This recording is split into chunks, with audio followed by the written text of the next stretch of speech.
To resistances, आपको दो resistances given होंगी, एक R1 और उसमें एरर डेल्टा R1 और दूसरी R2 उसमें एरर डेल्टा R2। क्या करना है वो पूछेगा कि अगर मैंने पहले इन दोनों को सीरीज में लगा दिया तो मेरा आंसर क्या होगा। चलो मेरा आंसर होगा मान लो RS, RS का मतलब R1 प्लस R2 और उसमें एरर मान लो कितना है डेल्टा RS। अगर मैं ये दोनों वैल्यूज आपको निकाल दूं तो उसने क्या पूछा, डेल्टा RS बाई RS, इसकी रेशियो आ जाएगी। जब मैं आपको वैल्यूज इंडिविजुअल बता रहा हूं तो इसकी रेशियो भी आ जाएगी। सिमिलरली वो कहेगा कि पैरेलल में लगाओ और RP निकालो और डेल्टा RP निकालो और फिर रेशियो निकालो, यानी कि रिलेटिव एरर निकालो। रूल नंबर 1, जब पहले केस में सीरीज में कनेक्शन है तो सीरीज का फॉर्मूला होता क्या है, R1 प्लस R2। दो चीजें आपस में क्या हो रही हैं, ऐड, उनके एरर्स भी क्या हो जाएंगे, ऐड। यही रूल किया तो मेरा आंसर अगर RS और प्लस माइनस डेल्टा RS है तो RS का मतलब क्या है, R1 प्लस R2 और डेल्टा RS भी क्या बनेगा, delta R1 and delta R2, क्योंकि एब्सोल्यूट एरर भी सिंपली क्या हो जाएंगे, ऐड। इसमें कोई एक्सपोनेंट का रूल नहीं लगेगा। क्यों, क्योंकि दो टर्म्स आपस में क्या हो रही हैं, ऐड। तो R1 R2 मुझे पता है कितना, 2 प्लस 4 6 और डेल्टा R1 डेल्टा R2 भी पता है जो कि क्या आएगा 0.4, मेरा एक आंसर आ गया। और अगर आपको रेशियो निकालनी है तो यहाँ पुट कर लेना, डेल्टा RS 0.4 है, RS की वैल्यू कितनी है 6, रेशियो आ जाएगी, आंसर आ जाएगा। यहाँ तक तो कोई प्रॉब्लम नहीं है, दो नंबर्स ऐड हो रहे हैं, इसमें कोई दिक्कत नहीं। अब लिखना लिख लो, मैं पैरेलल कॉम्बिनेशन पे आ रहा हूँ, वो इंपॉर्टेंट है। क्वेश्चन तो पैरेलल पे आएगा, पक्की बात है। कौन देगा तुम्हें सीरीज, वो तो तुमको पता ही है, तुम ऐड करके एरर्स भी ऐड कर दोगे, फिर भी करना है नोट तो कर लो, कोई बात नहीं। तो सीरीज में तो कोई प्रॉब्लम नहीं है किसी को इसमें। अब करते हैं पैरेलल कॉम्बिनेशन।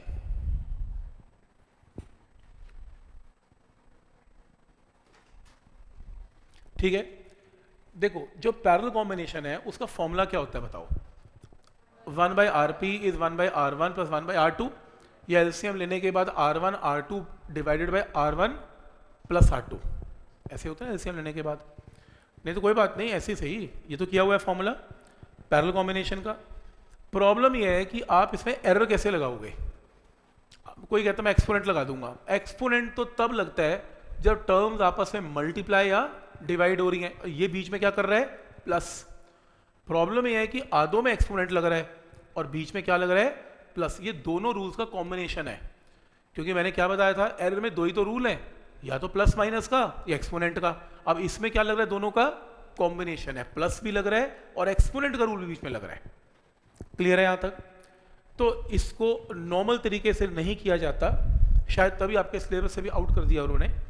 तो इसको करने का एक तरीका है, ये तरीका आप नोट करना चाहे कर सकते हैं, आपसे कोई पूछेगा नहीं, इसका एक नया फॉर्मूला नोट करना है। आप इसको न्यूमिनेटर में ले जाएं, raise to power -1, raise to power -1, raise to power -1, right. अब आप क्या करें, दोनों साइड्स को डिफरेंशिएट कर दें। अब डिफरेंशिएट कर दें, कैलकुलस हमने कर रखा है डिफरेंशिएशन। डिफरेंशिएशन कर दें कैसे, यहां पे लिख दें d बाई डी आर, यहां पे भी लिख दें d बाई डी आर, कुछ भी विद रिस्पेक्ट टू कुछ भी कर दें, कोई दिक्कत नहीं है। जब डिफरेंशिएट करेंगे पावर रूल है -1, RP raise to power -2, power एक कम हो गई और माइनस साइन हटेगा तो डिवाइडेड बाय क्या हो जाएगा, DRP बाई DR। किया था हमने कैलकुलस में।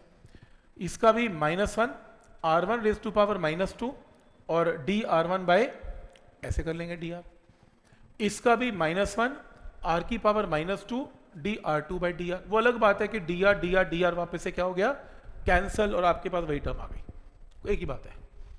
तो नेक्स्ट क्या है, -1 कैंसल, और आपके पास क्या बन गया, ये डिनोमिनेटर में गया RP स्क्वायर, डिनोमिनेटर में गया R1 स्क्वायर, डिनोमिनेटर में R2 स्क्वायर, और ये स्मॉल चेंज है। टोटल चेंज क्या होगा, DRP का डेल्टा RP, DR का डेल्टा R और डेल्टा R2। आपसे ये प्रूफ कोई ना पूछेगा, कभी भी नहीं कोई पूछेगा।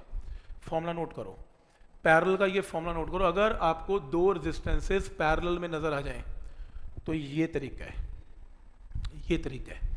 इसका मतलब क्या हुआ, हम एरर्स का कॉन्सेप्ट सिर्फ प्लस और माइनस में तो इजीली लगा सकते हैं। अगर क्वेश्चन सिर्फ एक्सपोनेंट गए वहां भी इजीली लगा सकते हैं, पर अगर एक्सपोनेंट और एडिशन का कॉम्बिनेशन है फिर अपने को कैलकुलस के साथ करना पड़ता है, इसलिए इस कॉन्सेप्ट को कम डाला जाता है पेपर में, क्योंकि एरर और कैलकुलस थोड़ा ट्रिकी पार्ट हो जाता है, तो ये हटा दिया गया है। बट ये क्वेश्चन बहुत बार आता है पैरेलल कॉम्बिनेशन में। आज के बाद अगर क्वेश्चन आए, आप ये करें ना करें किसी को कोई फर्क नहीं पड़ता, ये फॉर्मूला मार्क कर लें, delta R P by R P square, delta R one by R one square, delta R two by R two square. Maximum permissible का मतलब मैक्सिमम एरर, सिंपल एरर, कोई हाँ नॉर्मल एरर है। तो ये देखो आरपी की वैल्यू कैसे आती है, 1 by R P, 1 by R one, 1 by R two. तो यहां से आर वन और आर टू आपको गिवन है, सॉल्व करके आपने आरपी निकाल दिया 4/3। ये तो इजी है, आरपी की करेक्ट वैल्यू निकालने तो इजी है, कोई प्रॉब्लम नहीं है इसमें। लेकिन डेल्टा आरपी कैसे निकलेगा, डेल्टा आरपी के लिए फॉर्मूला यूज करेंगे, डेल्टा आरपी, आरपी की जगह कितना 4/3 का square, delta R one question में गिवन है, डेल्टा आर टू क्वेश्चन में गिवन है। यहां से सॉल्व करके डेल्टा आरपी आएगा ऐसे, ये देखो ऐसे सॉल्व करके डेल्टा आरपी की वैल्यू कैलकुलेट होगी, और कैलकुलेट करने के बाद डेल्टा आरपी की वैल्यू आ गई, और रेशियो पूछी थी तो डेल्टा आरपी की जगह 0.144 और आरपी की जगह 4/3, यहाँ से आंसर आएगा। मेन है ये फॉर्मूला बस, और कुछ नहीं है। अब एक स्टूडेंट कहता कि मैं ऐसा भी कर सकता था, मैंने कहा क्या, कह रहे ये करने की जरूरत ही नहीं है। मैंने कहा क्या करेगा, कहता देखो आरपी का फॉर्मूला होता है R1 R2 bye R1 plus R2। वो कहता जी मैं एक्सपोनेंट का रूल लगा दूंगा। मैंने कैसे लगा देगा, कहता देखो delta RP divided by RP, मैंने कहा ठीक, डेल्टा R1 बाय R1, मैंने कहा ठीक, डेल्टा R2 बाय R2, ये भी सही। अब बीच में फंस गया, क्योंकि एक्सपोनेंट के रूल में टर्म्स मल्टीप्लाई या डिवाइड होती हैं, और यहां पर डिनोमिनेटर में क्या आ गया, प्लस। अब यहां गड़बड़ हो गई, इस गड़बड़ को सॉल्व करने के लिए ये थ्योरी बना के इसको सॉल्व किया गया। तो आप सिर्फ फॉर्मूला याद रखेंगे और कुछ नहीं करना।